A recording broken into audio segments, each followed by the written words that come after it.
Hi, this is Leighton Jin. I'm the Director of Development for the American Documentary and Animation Film Festival. It's going to be March 25th to 29th at the Palm Springs Cultural Center. We have a lot of amazing documentaries and animated film, and one of them features the Grammy Award-winning Ted Nash with a wonderful concept that takes place in Havana. Ted, thank you for joining me. Can you tell me about your film? And I was asking you to pronounce the name because I don't want to mess it up. Thanks, Leighton. It's so great to be here, and we're so excited to be part of this festival. It's very prestigious, and it's one of the first things we've done. So we're really thrilled about it. The title of the film is Resonancia, which is a Spanish version of the word resonance. Um, there's a lot of meanings for the word resonance in the context of this film and the project that we did. And just to give people an idea of the concept, you guys go and you engage with a bunch of young artists. I believe they're high school age artists. You take them to the museum, and then they they create music inspired by what they see in the museum. Is that correct? It's Fairly exactly accurate. right. No, you're right on. So the basic concept of the workshop, which I did, which is a composition workshop. I teach composition, but I'm also a composer, and it's something that I find to be really an important part of musicians' way of expressing themselves. And so I've been teaching it. So what we did, and we were set up in the beautiful Bellas Arts Museum in Havana, where actually they have an incredible collection of Wifredo Lam paintings, which is he's like sort of the Picasso of Cuba. But we set up in the Wifredo Lam room actually, and we were surrounded by beautiful paintings. But the concept for the workshop, which we started on Tuesday, was that each of the students, all teenagers, would go around the museum and find a piece of art, painting, sculpture, whatever, that really spoke to them. And then they brought that back into the workshop. And then we talked about how to sort of turn those thoughts and feelings to the painting into something that we could express musically. And then we began a workshop of them composing music, many of them for the very first time. And on Saturday night, we performed 15 brand new pieces of music to an audience of over 1,100 people. And this isn't the first time you guys have done something like this. I believe Kathy told me, Kathy, your producer, that you guys did this in China a few years earlier. Can you tell me a little bit how well that first? I don't know if that was your first one. Maybe you did one before, but that one in China, how well that went, and how did that inform you, and how you laid out this one here in Havana? Yeah, we based the Havana one on the experience that we had in China, and knowing that it was very successful. It was different in China. I mean, the culture is so different. So we had about 25 students in China of various experiences and levels of ability, or I should say more experience. But and that week almost killed me. I was jet lagged. I wasn't sleeping. We were going all day long. We were in this beautiful museum, and we had a Rauschenberg exhibit. So everybody picked parts of this Rauschenberg exhibit and brought it in. And we did the same thing, but we did this was the very first time, and we had hired a professional rhythm section. So we knew that we could perform this music in a concert setting. And so uh, to see this is what really opened me up was the fact that we could see people who had no belief in themselves, who've been trained maybe culturally that expression and being different from other people was not something that was super supported. And this gave people a lot of people an opportunity to find something that was deeply personal, individual, and they were able to do this and not be told what's right or what's wrong. And that's one of the most important parts of how I teach, is that there is no right or wrong. It's not black and white. There's it's very very subjective, and what you feel is important. And what they came up with was quite remarkable. So we performed that music at the end of the week. We actually recorded it too and put it out on a CD. But that was the first time we did it, and we realized that it was something powerful, not only to advance people who are budding composers and musicians, but just as a way to connect culturally and allow people to discover more about themselves. Yeah, music is a great language, isn't it, to connect people from different cultures and kind of gets through the language barrier, doesn't it? How did that play out in both Havana and China? That's such a great question because we we had translators in both places. It was vital.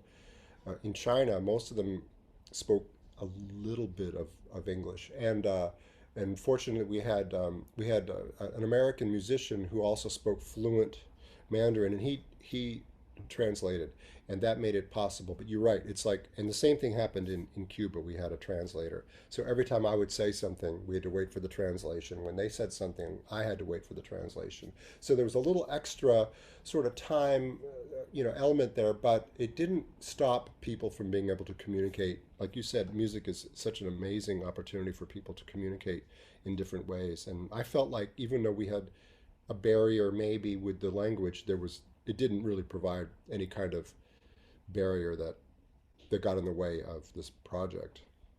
Yeah, I mean it really does sound amazing. Now, I'm gonna tell you when we were talking about your film and the process. The first thing I thought about, and I know there's others. The first thing I thought of was about Coldplay because I like Viva La Vida, and that was inspired when they saw Frida Kahlo painting. For you individually, what pieces of art has inspired you to compose something special? I was given an opportunity about 15 years ago by Jazz at Lincoln Center, which is the organization that's run by Wynton Marsalis, and I've been in that orchestra, the Jazz at Lincoln Center Orchestra, for over 25 years, working with Wynton. And he asked me to write a piece of music, a long form piece of music, and it could be whatever the theme was that I wanted. And I started thinking about what truly inspires me, and there are many things, but I can even go back to being 10 years old and being in the Guggenheim with my family and standing in front of a Chagall painting and looking at it. And there were things going on in that painting that are not possible, like people floating in the air and animals upside down and violinists on top of a roof, or just things that were like childlike in terms of the sort of imagination. Uh, and so when I composed this piece of music, which is called Portrait in Seven Shades, I chose seven different artists that really inspired me: Picasso, Matisse, um, Monet, Dali, Pollock, Van Gogh, and Chagall. And I took paintings by them, and I broke things down, like emotionally, maybe you know the history of the artist. It could be so many different things that I could take in and say, how can I express that musically?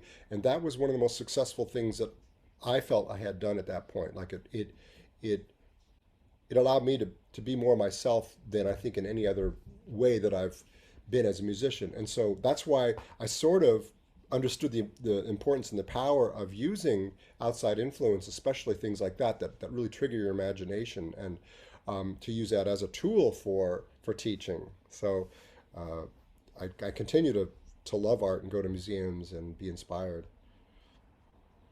And then the music. I don't know if the music from Beijing was released, but would you release some of the music from either of these two projects on streaming or maybe a CD or anything like that? That's so interesting. I hadn't really thought about it. Um, there's part of me that likes the idea of documenting things and capturing them and sharing them like a CD. We do that as musicians. We record records and we put them out, and we don't sell them very much, but we love the idea of documenting and sharing. And for this project, there was something just so beautiful about it, just kind of going out into the ether, and for people to enjoy it live. But we do have a professional recording of the entire concert. It's very workshop oriented in the sense that it wasn't perfect. Like the performances were not polished, Hmm. right? But I have had people ask me recently, "What did you do with this music?" And someone recently at an event said, "I would love to just see all the music that they wrote, like the lead sheets from them, or the scores." I was like, "Wow, that's a really good idea. I hadn't thought about that for some reason. I just thought that we captured the story in this film, but people, I think, do want to kind of hear all of the music, and that's not in this short documentary. We couldn't present the entire concert, which was Right. an hour and a half or something of length. But it's a great You question. Thanks for asking. you never know. Maybe they will. So during this project in Havana, I'm sure you're familiar with all the art. Was there something a student, the way a student was influenced and saw the art in a way that maybe you didn't, and maybe opened your eyes? Was there a moment like that with any of the artists, or maybe all of them? Absolutely. And I love that question, right? Because like we have to, as an artist or whatever, we have to, as a creative person, stay open. Like if we formulate and decide and make, decisions about how we interpret something and that's the way it is, a very objective sort of approach to it, we are not open to growth. And I think what I love about teaching is that it's not a one-way street. Like it's not just I tell a student what to do or how to be or how to improve. There's always a back and forth about it. And I always find that when I teach that uh, I get something back and I learn something from the experience, from the exchange. And I think in particular with this project, that's the case. Like looking at a painting, they share the painting and they come up with this music and I'm like, wow, I hadn't really seen it that way. And that's the beauty of it, right? Because everybody can express it completely differently. And even the curator of the museum, Roberto Cobas, he said there's a painting that he walked by every day for the last 30, 40 years. And he says when he heard the interpretation by this student, he saw that painting in a new way. I just thought that was like one of the most amazing things. Very inspiring. I mean, I think that's what makes this project so fascinating to me, because it opens it up to these interpretations, but in a very special way with music. Um, you come from a very accomplished family of musicians. Can you talk a little bit about your father and your uncle a little bit, and also how that relationship informs you as you were entering this world? I mean, it meant everything to me to have a family of musicians. My mother was also a beautiful singer, and my father and uncle were primarily, I mean, they started off as jazz musicians. They were on the road during kind of the late swing era, big band movement, and all that, and they did all of that. My uncle was in the Les Brown band with Doris Day, who was the singer, and my dad was 5 years younger than my uncle. And they both ended up settling in Los Angeles and having careers doing studio work for films mainly and TV. So, I mean, you've heard them multiple times because they've been on hundreds of soundtracks and also record records like with Mancini, Ella Fitzgerald, people like that. Frank Sinatra said that my uncle, my namesake, Ted Nash, was his favorite saxophone player in an interview on the biography series. So, I mean, it just tells you like what they were doing. And so when I grew up and I was maybe 6 or 7, I remember going to a movie with the family called The Great Race. It was a Henry Mancini movie, kind of silly, but it was the first time I really understood and put together what my dad did and how it, and then that was the result. And then we had the record, and we would play the record at home, and so I kind of connected with the music in that way. And I think that film particularly, I love film, and I think because they were involved with movie making, even though they were on the musical side, my dad would bring me down to the studio sometimes and get us into the lot, like Paramount, Warner Brothers, whatever, Universal, get through the gate. Then he would pull up, park, and get into the sound stage where they were recording the music. And then he'd say, all right, well, kids, meet me back here at 1 o'clock. And then we just wander around the studios. And sometimes we would just like go into a place, a sound stage number 6 or whatever, and they were filming, Lost in Space, the TV show or whatever. And they're, it just, and so I think I've always been extremely fascinated and attracted to movie making. And I've done some, soundtrack work and recording and a little bit of composing for that. But I still am just I love the idea of being more involved with filmmaking. And this Resonancia has given me that opportunity. So it's really exciting. Well, like I say, this documentary is going to put you on your path to your EGOT. You got the Grammy already, so we're going to work an Oscar here, and Oh my let's. God, there's a lot to do still. I'm Um, sure you got it. yeah. The one thing that I wanted to ask you about, from being from a musical family, obviously it gives you opportunities to learn and see music, but also the nurturing part. I think it's, I come from a family of immigrant. I have a lot of friends who are children of immigrants, and they don't really get that kind of exposure. And sometimes they get a lot of pushback against career choices. Can you talk about that as just being in a musical family, how that helps nurture it? I know you talk about the film and stuff like that, but as you get older, I mean, it sounds like you have a great sounding board and help guide you where some people don't. And then can you take that as an instructor when you see people who don't have that kind of support? How do you nurture that for them? Yeah, no, it's really important. And as a teacher, I'm sometimes torn because growing up with a family of musicians who are extremely supportive, who wouldn't have been happier if I did something else, like become a doctor or whatever, like we make fun of like the families, like, I wish my son was a doctor. I mean, they were very happy with knowing that it would be a challenge because being a musician is not an easy thing to do. I mean, in so many ways, in terms of acceptance for your creativity. Success is judged by what? By how famous you are, how much money you have, and there's very little opportunity for those things in music. I mean, for some people, it happens. So when I teach, I want to make sure that people are 100% invested in doing this because if you're on the fence about it, I think you've already made it difficult for yourself. So the advantage I had was I never thought twice about it. This is what I wanted to do. I loved it. I was passionate about it. I just did it. I had the support of parents, which both was an emotional support, but also gave me sort of credibility, right? Because people would say, "Oh, Dick Nash's son, yeah." So I had opportunities, but that only goes so far. You have to back it up, obviously. But as I teach, like I want to make sure that people, well, I mean, I love exploring what they feel about this as a career a lot because I'm now teaching at Temple University in Philadelphia, and so I have college students.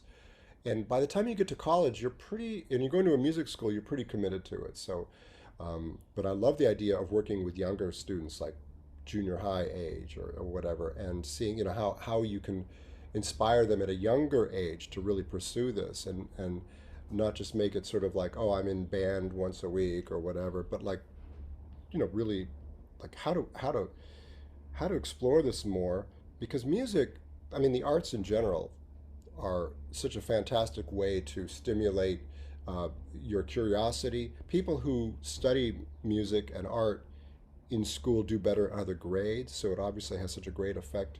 So even if people don't continue to be professional at it, just by studying it and being committed to it, trains you in certain ways to open up and see and accept and absorb. So I love all of that.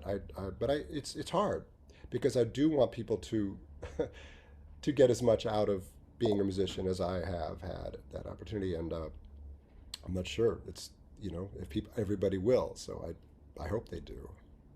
You know. And then, given these times, some challenging times in this world, but how important is it today for the arts? And because, arts help narrate times in history, but it also brings awareness. How important do you think art is, both film and music today, uh, considering all the things we're going through in this country and in this world? I mean, it's there's so much in that question, and in ways to answer it.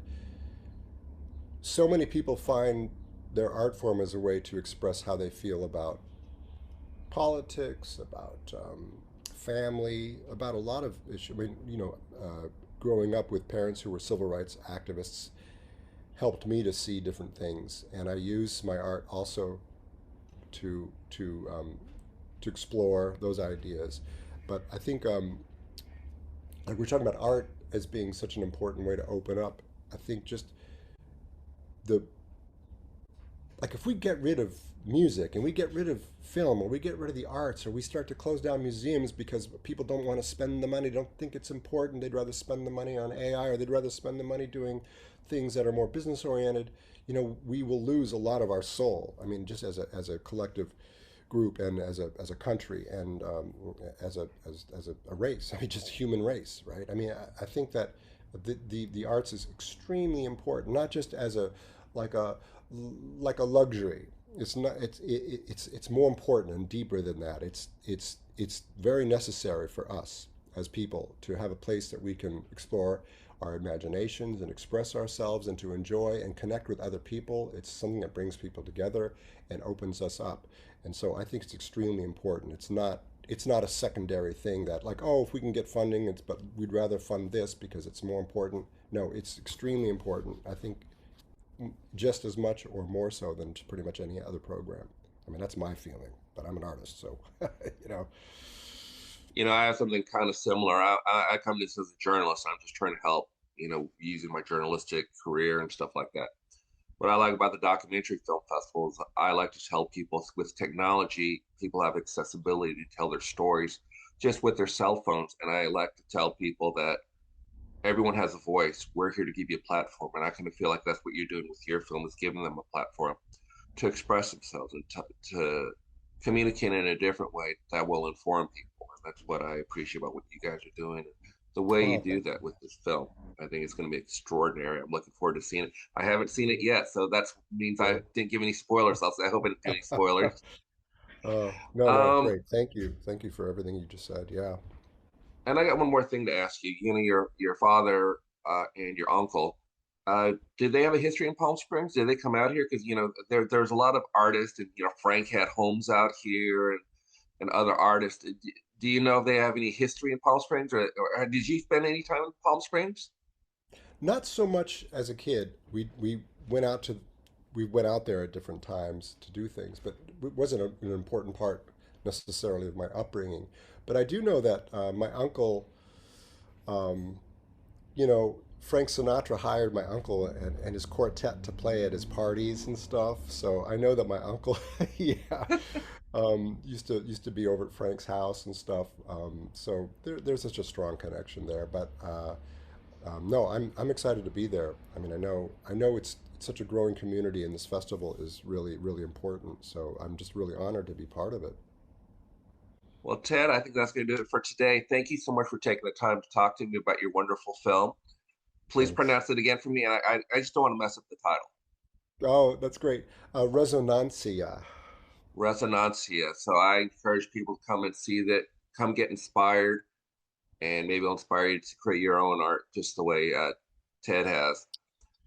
Yeah, and please come and find me or find Kathy and talk to us and say hi. We'd love to hear, what your feelings are about this and about other things. So yeah, looking forward to it.